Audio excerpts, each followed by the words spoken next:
Olá, graduandos em Pedagogia, Instituto Educacional Professora Olga Portela. Chegamos a mais um módulo da disciplina Currículo, certo? Nós já abordamos a definição de currículo no módulo 1, assim como sua evolução histórica.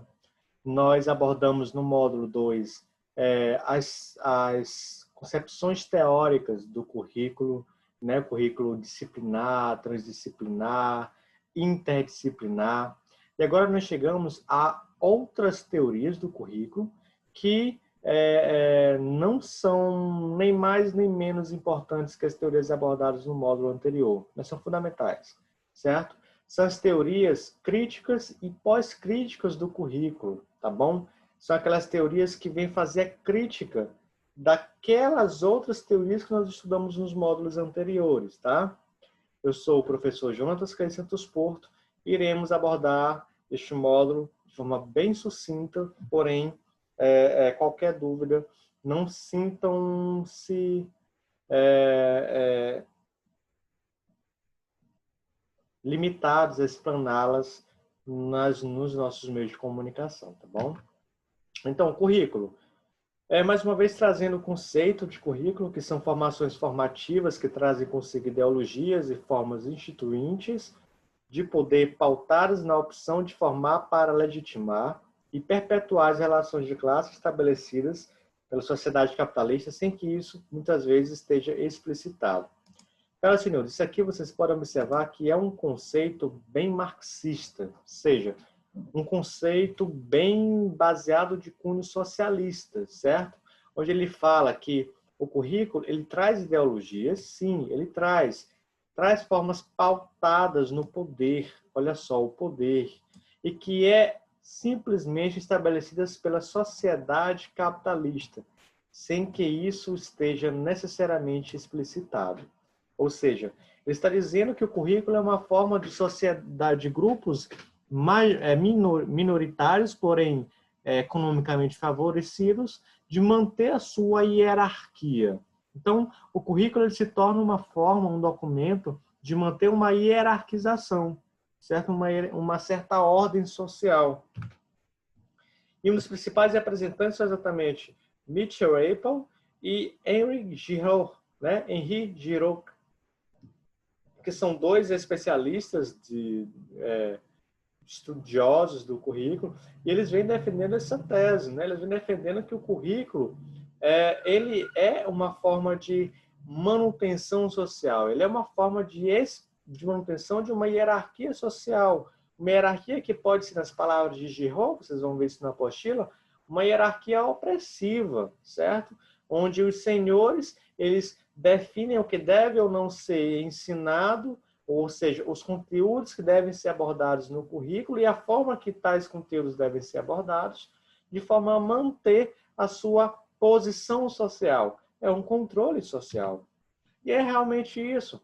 A formação socialmente justa e a aprendizagem com e pela diferença constituem as pautas que sintetizam a proposta curricular crítica. Ou seja, o currículo crítico vem exatamente para acabar com essa manutenção social, né? Onde as massas são sempre submetidas às ideologias da burguesia, certo? O sistema capitalista.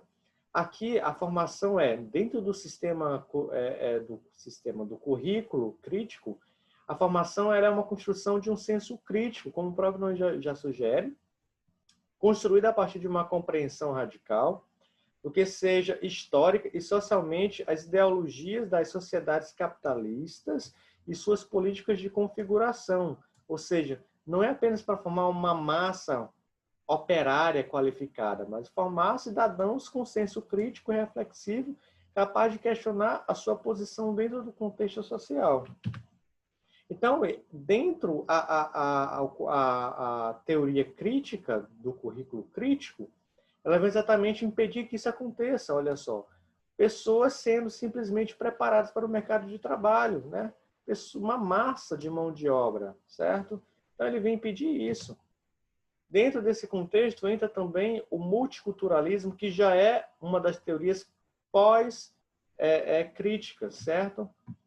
O multiculturalismo ele é um movimento que toma a diferença como sua característica fundante. Diferença, na verdade, é a palavra que vai estar muito presente no conceito de multiculturalismo, certo? A diferença é importante dentro desse contexto.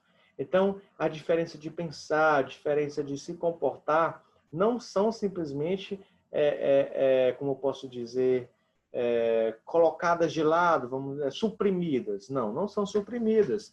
Elas são respeitadas, certo? É o respeito ao diferente, ao aceitar o diferente, ao modo de pensar diferente, certo?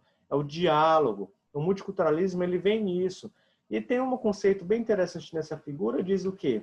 O multiculturalismo ele é um hibridismo, ele é uma diversidade étnica e racial, novas identidades políticas e culturais, é um mesclado. Nós sabemos que dentro da sala de aula nós temos um mosaico de ideologias, de culturas, comportamentos e pensamentos. São diferenças, né? Cada aluno tem seu modo de agir, de pensar e de se comportar. O multiculturalismo ele é o reconhecimento das diferenças, da individualidade de cada um. É respeitar o aluno. O aluno ele é ponto central dentro do contexto socioeducacional, certo? Dentro desse processo de ensino-aprendizagem. O aluno ele é a peça central, ok? Então, o multiculturalismo ele pode ser definido em duas vertentes. A primeira vertente é materialista e a segunda vertente é pós-estruturalista. Esta aqui é a mais importante para você entender, porque a pós-estruturalista ela é um fundante da análise da diferença enquanto expressão de ser no mundo, de ser com o outro. É aquela questão de ter uma identidade própria e aceitar que o outro também tem a sua identidade própria. É eu pensar que determinado sabor ou determinada dança não me agrada, mas aceitar que aquela dança agrade outros grupos sociais, certo? É uma questão de saber quem sou e respeitar o próximo, o colega. Então, sem nessa questão, tem que haver muito cuidado, por quê? Porque na diferença é possível que grupos se reúnam, porque mesmo que haja diferença, vai existir singularidade entre determinados indivíduos. Esses indivíduos vão formar grupos, vão formar nichos. Você observa isso facilmente dentro do contexto escolar. E esses nichos, esses grupos, eles podem querer, de uma certa forma, suprimir a ideologia de grupos diferentes, grupo B, C ou D. Então, nesse momento que haja uma questão de supressão, início de supressão, há relação de poder. E a relação de poder volta exatamente tudo aquilo que o currículo crítico diz não ser adequado, que é exatamente a questão da opressão, de um sistema educacional opressivo, não reflexivo, não crítico. Então, essa diferença ela é a base fundamental do multiculturalismo, mas ela tem que ser dosada, ela tem que ser muito fiscalizada de perto, porque senão pode virar essa questão de relação de poder. Para os multiculturalistas críticos, em termos curriculares, é preciso perceber que o currículo pode estar legitimando, através da seleção de seus conteúdos, atividades e valores, determinadas visões de mundo e de cultura, em detrimento de outras. É exatamente isso, né? Apesar de ser o multiculturalismo, ele é movido pela diversificação, pela diferença. Então, é possível que essas determinadas singularidades de grupos restritos sejam mais predominantes do que de outros grupos. E esse ponto de vista ele pode ser mais facilmente deflagrado entre outros, né? Então tem que ter muito cuidado, porque essa visão de mundo pode deprimir outras visões de uma mesma realidade, certo? Por exemplo, o ensino religioso, multiculturalismo, seria o quê? Seria dentro das escolas abordar apenas o catolicismo. Mas nós sabemos que no nosso país, um país laico, constitucionalmente falando, não existe apenas uma única religião, certo? E, portanto, não seria adequado ser estudado uma religião única dentro da sala de aula, dentro do contexto escolar, me escutem bem, certo? Tem que ser um ensino religioso laico. Perspectiva rizomática é uma outra teoria muito interessante. Rizomático vem de rizo ou rizoma, que significa raiz de uma planta, né? É um contexto mais botânico, mas é interessante. O que funciona dentro dessa filosofia? Considera-se uma árvore total, né? Em que as raízes elas seriam responsáveis ou correspondentes ao mito, certo?